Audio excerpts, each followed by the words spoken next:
Welcome back or welcome to the Beyond the Bucket Show.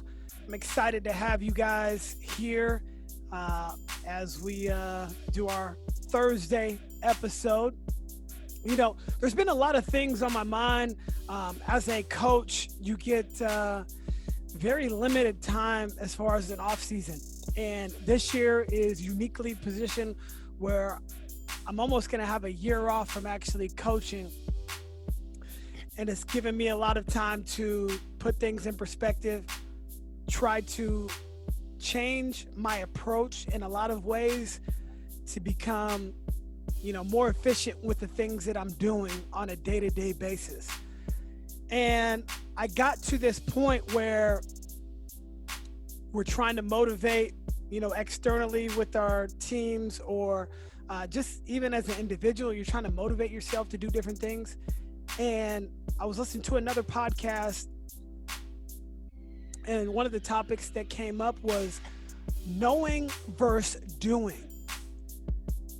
And that's a really profound statement because it's so true. A lot of the times we know what we need to do, but it's very difficult to actually follow through and do the thing that you know is necessary for the betterment of your life, for the betterment of your relationships, for the betterment of your overall being. Knowing versus doing. And I wanted to get down to why it gets to a certain point and now we finally actually do. And for a lot of us, it becomes too late. But I do want to give some encouragement and kind of unpack the knowing versus doing, why it is that way, because whatever happens in our life, we generally know what to do, but the act is going to be the hardest part. So first of all, let's talk about eating right and working out. Two things that are very paramount in my life. We all know we need to eat well. There hasn't been any day where you've eaten well and said, man, I wish I would have ate bad food.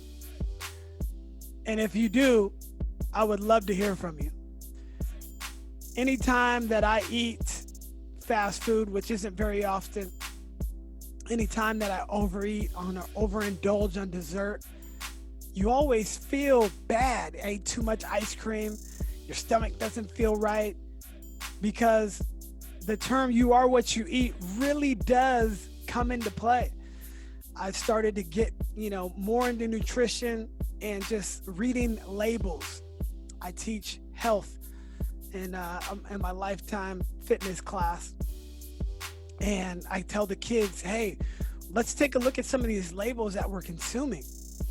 And the easiest way to eat healthy is to look at the label and what are the ingredients. For instance, corn. What's in corn? Corn, right?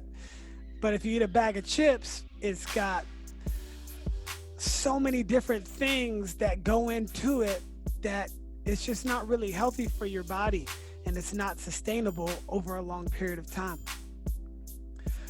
The people that eat fast food often, they have a decision. Well, a lot of times it's because of convenience, and it's readily available on any corner that you drive down.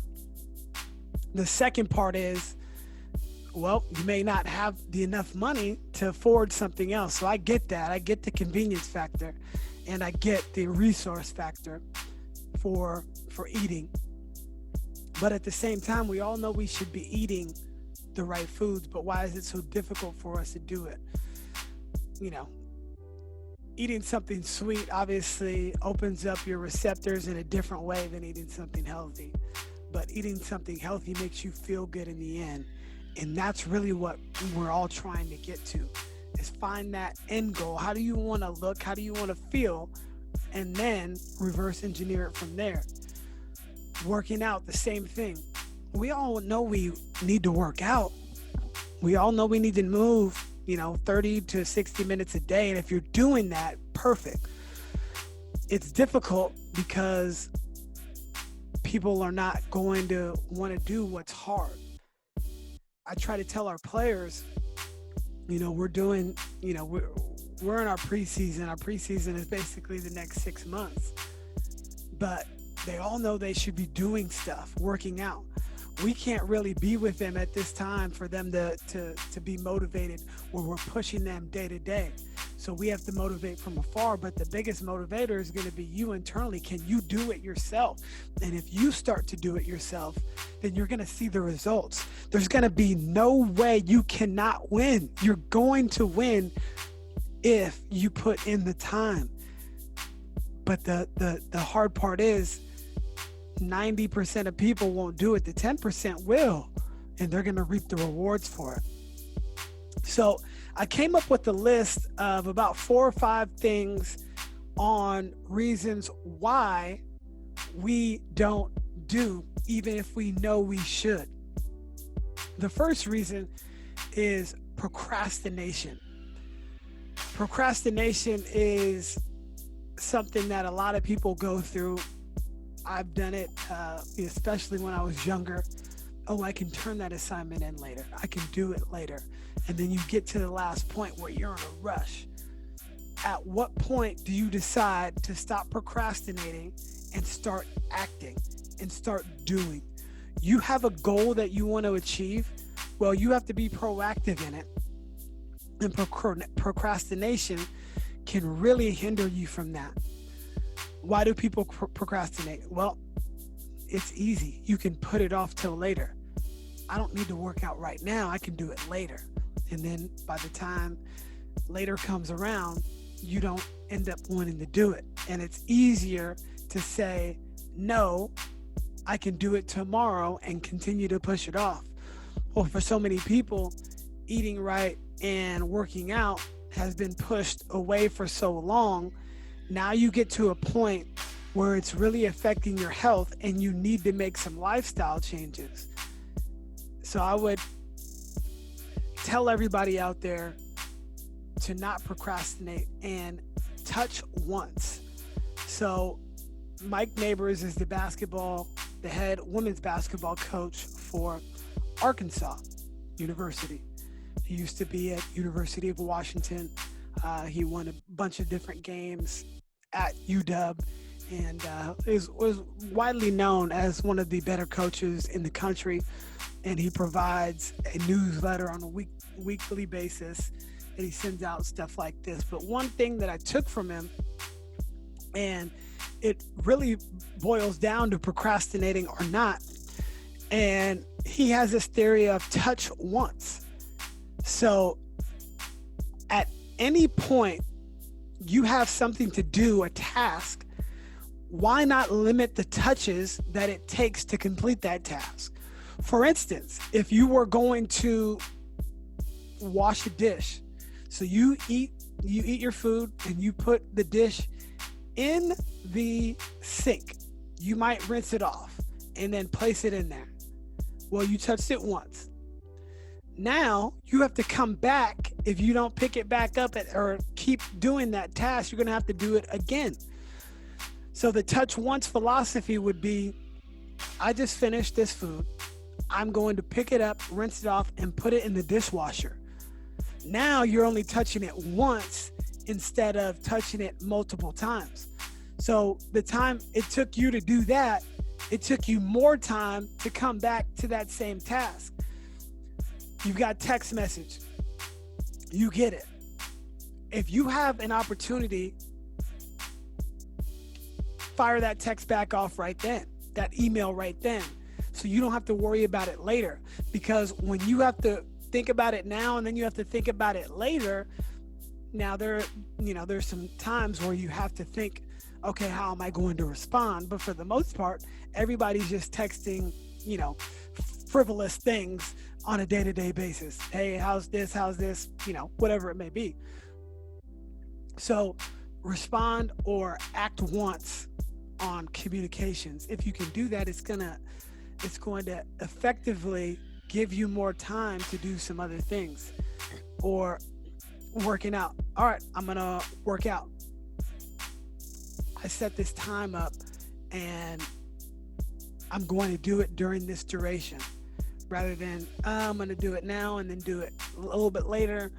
It's better just to get it done once. So touch once philosophy as far as procrastination. The second one is discipline. Any great performer, any great business man or woman, anybody that is really, really good at their craft has a high level of discipline. It's hard not to eat those cookies when they're right in front of you, right? So you have to be disciplined in your approach in all facets of your life. Just had dinner with our in-laws, and it was getting kind of late. And usually I don't like to eat too late. They had some cheesecake, and they said, "Hey, do you want some cheesecake?" I said, "No." My father-in-law said yes, and he's an extremely, extremely successful businessman, and in so many areas of his life he's disciplined, but he says when it comes to food, he just loves to eat so much, and he's not very disciplined in that area of his life. And it can be very difficult. It can be debilitating to a lot of people, but you're going to have to find some discipline if you're trying to live a healthy, fit life. And you're not going to be able to consume those things, and you're going to have to say no to some things that you might want, even though they taste good, and the dopamine receptors are going to fire in your brain, but it's really not going to be good for you. So you got to have some discipline, and it's it's easy to say it, but hard to do and hard to replicate over a period of time.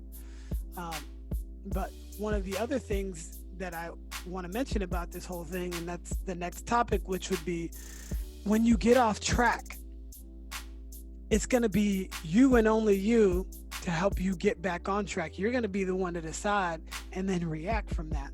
So when you fall off the track and you do want to consume that cheesecake, or you do miss a workout, don't amplify the situation by doing it over and over again, because that's where you get into this cycle of 4 or 5 years later where it's like, man, I haven't worked out, I don't feel good. And that's very important for all of us to understand, is it's okay to get knocked off, but you have to get back on the track and continue the race. It's okay to splurge every now and again, but get back and finish the race. It's hard to do, especially for athletes when they aren't working out for a period of time and then they have to get back in it. It's difficult for them to get back on it, but you got to get back on it, and maybe you have to start slow. The next topic, or the fourth topic, would be develop a routine. All really successful people have a routine. Now, some people can be scattered where they do this, but most people act in a routine manner. Work out the same time, wake up around the same time, eat breakfast around the same time, go to work around the same time. We're creatures of habit. If we get into the habit of creating a schedule for ourselves, well, we know exactly what we're going to do at that time. And even if it's altered just a little bit, it still allows you a little bit of flexibility when you do have to change. But you want to kind of keep a consistent schedule and a routine. LeBron James has a routine before every game. Steph Curry has a routine before every game. If that routine is interrupted for some reason, they may not be able to perform as good as they would had they had that routine that day or that evening. And I just think it's important for everybody to get their own routine. And then the last thing that I would like to touch on is what I do on a day-to-day basis. Have somebody to coach you or help you or somebody that is like an accountability partner. An accountability partner or a coach or an advocate to help you reach some of these goals. If someone was to go to an AA meeting, they have a sponsor that they immediately provide them with in order for them to always stay on track. And anytime you feel like you're going to be off track, you have to call your sponsor. Same thing as a coach. Athlete feels like they're getting off track, they got to go to the coach to kind of help them out. This could be a parent, this could be a friend, it could be a peer, anybody that is going to keep you on track of your goals, because we all need that little assistance to help us from time to time. And it's very important that maybe you might be that for somebody else, but you also need it for yourself too. And I do it for a lot of people, whether it be friends, whether it be the teams that I coach, whether it be the businesses that I run and the people that I lead. But I also need that too. I need that accountability partner. And I have a few in different areas. I have one for business. I've got one for my fitness goals. I've got one for, my discipline and nutrition. And I've got one that helps me make decisions. For so many people, if you have that coach and accountability partner, it really helps. And it also helps if you help others, because it makes you want to do better. So that's kind of my thoughts today. I just wanted to share something quick about knowing versus doing. The bottom line is we all know what we should be doing. We know that we need to work out. We need to eat healthy. We should be, bettering ourselves, reading that book nightly, reading our Bible, helping others. We know that we should be doing it, but will you be the one to actually go forward and take the steps that you need to change your life and change your behavior? And that's what optimization is all about. Thanks for listening. Subscribe, rate, like, and share. Thank you again.